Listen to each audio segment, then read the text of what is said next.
ಏನಾಯ್ತು? ಮಮ್ಮಿ ಆಗಿದ್ದಾರೆ, ತಾಯಿಯವ್ರು ಚೆನ್ನಾಗಿದ್ದಾರೆ. ಅದೇ ಬೆಳಗಿನ ಜಾವ 5 ಗಂಟೆಗೆ ಬೆಂಗಳೂರಿಂದ ಬರ್ತಾಯಿದ್ರು. ಒಂದು ನಾಯಿ ಅಡ್ಡು ಬಂದಿದ್ದರಿಂದ ಡ್ರೈವರ್ ಅದನ್ನು ತಪ್ಪಿಸ್ಲಿಕ್ಕೆ ಹೋಗಿ ಸ್ವಲ್ಪ ಟ್ರಕ್ಕಿಗೆ ಹಾಕಿ ಆಮೇಲೆ ಸರ್ವಿಸ್ ರೋಡ್ ಮೇಲೆ ಹೋಗಿ ಮರಕ್ಕೆ ಗಾಡಿಗೆ ಕುದ್ದಿದೆ.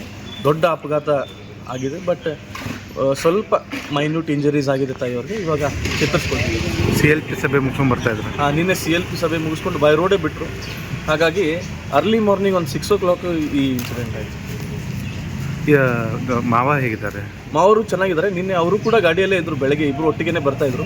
ಅವ್ರಿಗೂ ಸ್ವಲ್ಪ ಕಿವಿ ಹತ್ರ ಮತ್ತು ತಲೆ ಸ್ವಲ್ಪ ಪೆಟ್ಟಾಗಿದ್ದರಿಂದ ಅವರು ರಿಕವರ್ ಆಗ್ತಾ ಇದ್ದಾರೆ. ಸರಿಯಾಗಿ ಎಷ್ಟು ಗಂಟೆಗೆ ಆಗಿದ್ದು ಘಟನೆ ಇದು? ಬೆಳಗ್ಗೆ ಸುಮಾರು ಒಂದು 6 ಗಂಟೆಗೆ ಆಗಿದೆ ಈ ಘಟನೆ. ತಾಯಿಯವ್ರ ಜೊತೆ ಮಾತಾಡಿದೆ. ಅವರು ಆರಾಮಾಗಿದ್ದಾರೆ.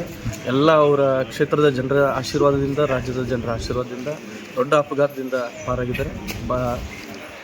ಸ್ವಲ್ಪ ಮೈನ್ಯೂಟ್ ಇಂಜರೀಸ್ ಬ್ಯಾಕ್ ಬೋನ್ಗಾಗಿದ್ದರಿಂದ she is not able to move. ಹಾಗಾಗಿ ಬೇಗ ಗುಣಮುಖ. ಈಗ ಜನರಿಗೆ ಏನು ಹೇಳ್ತಾರೆ? ತಮ್ಮ ಪ್ಯಾನಿಕ್ ಆಗಬಾರದು ಜನರು. ಪ್ರತಿಯೊಬ್ಬರಿಗೂ ಕೂಡ ಇಷ್ಟೇ ಹೇಳಲಿಕ್ಕೆ ಬಯಸ್ತೀನಿ, ಯಾರೂ ಕೂಡ ಆತಂಕ ಪಡಕ್ಕೆ ಹೋಗ್ಬೇಡ್ರಿ. ಬೇಗ ತಾಯಿಯವರು ಆರಾಮಾಗಿ ಮತ್ತೆ ಜನರ ಸೇವೆಗೆ ಬರ್ತಾರೆ ಅಂತ ಹೇಳಿ. ಓಕೆ. ಏನಾಯ್ತು? ಮಮ್ಮಿ ಆಗಿದ್ದಾರೆ, ತಾಯಿಯವ್ರು ಚೆನ್ನಾಗಿದ್ದಾರೆ. ಅದೇ ಬೆಳಗಿನ ಜಾವ 5 ಗಂಟೆಗೆ ಬೆಂಗಳೂರಿಂದ ಬರ್ತಾಯಿದ್ರು. ಒಂದು ನಾಯಿ ಅಡ್ಡು ಬಂದಿದ್ದರಿಂದ ಡ್ರೈವರ್ ಅದನ್ನು ತಪ್ಪಿಸ್ಲಿಕ್ಕೆ ಹೋಗಿ ಸ್ವಲ್ಪ ಟ್ರಕ್ಕಿಗೆ ಹಾಕಿ ಆಮೇಲೆ ಸರ್ವಿಸ್ ರೋಡ್ ಮೇಲೆ ಹೋಗಿ ಮರಕ್ಕೆ ಗಾಡಿಗೆ ಕುದ್ದಿದೆ. ದೊಡ್ಡ ಅಪಘಾತ ಆಗಿದೆ. ಬಟ್ ಸ್ವಲ್ಪ ಮೈನ್ಯೂಟ್ ಇಂಜರೀಸ್ ಆಗಿದೆ ತಾಯಿಯವ್ರಿಗೆ. ಇವಾಗ ಚೇತರಿಸ್ಕೊಳ್ತೀವಿ. CLP ಸಭೆ ಮುಗಿಸ್ಕೊಂಡು ಬರ್ತಾಯಿದ್ರು. ನಿನ್ನೆ CLP ಸಭೆ ಮುಗಿಸ್ಕೊಂಡು ಬೈ ರೋಡೇ ಬಿಟ್ಟರು. ಹಾಗಾಗಿ ಅರ್ಲಿ ಮಾರ್ನಿಂಗ್ ಒಂದು 6 o'clock ಈ ಇನ್ಸಿಡೆಂಟ್ ಆಯಿತು.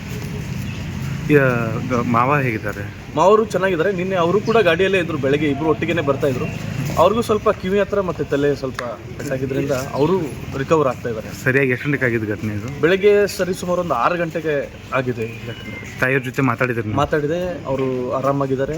ಎಲ್ಲ ಅವರ ಕ್ಷೇತ್ರದ ಜನರ ಆಶೀರ್ವಾದದಿಂದ, ರಾಜ್ಯದ ಜನರ ಆಶೀರ್ವಾದದಿಂದ ದೊಡ್ಡ ಅಪಘಾತದಿಂದ ಪಾರಾಗಿದ್ದಾರೆ. ಸ್ವಲ್ಪ ಮೈನ್ಯೂಟ್ ಇಂಜರೀಸ್ ಬ್ಯಾಕ್ ಬೋನ್ಗಾಗಿದ್ದರಿಂದ she is not able to move. ಹಾಗಾಗಿ ಬೇಗ ಗುಣಮುಖ. ಈಗ ಜನರಿಗೆ ಏನು ಹೇಳ್ತಾರೆ? ತಮ್ಮ ಪ್ಯಾನಿಕ್ ಆಗಬಾರದು ಜನರು. ಪ್ರತಿಯೊಬ್ಬರಿಗೂ ಕೂಡ ಇಷ್ಟೇ ಹೇಳಲಿಕ್ಕೆ ಬಯಸ್ತೀನಿ, ಯಾರೂ ಕೂಡ ಆತಂಕ ಪಡಕ್ಕೆ ಹೋಗ್ಬೇಡ್ರಿ. ಬೇಗ ತಾಯಿಯವರು ಆರಾಮಾಗಿ ಮತ್ತೆ ಜನರ ಸೇವೆಗೆ ಬರ್ತಾರೆ ಅಂತ ಹೇಳಿ.